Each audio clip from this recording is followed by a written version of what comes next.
DIY is near and dear to my heart. It's an aloe vera gel lash and brow serum. It will make your eyelashes and eyebrows grow thicker, longer, and stronger. Since having a baby, I'm wearing very little makeup. But when I do go out, I do put on mascara. The eyes are the window to the soul. To start, half teaspoon of the Greenleaf Naturals aloe vera gel, which is made from organic aloe plants. This I feel safe about putting near my eyes.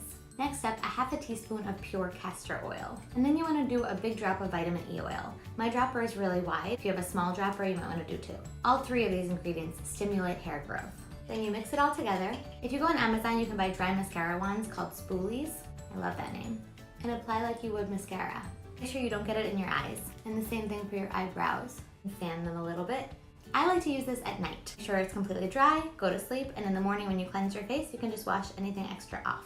So you're literally growing thicker lashes and brows in your sleep.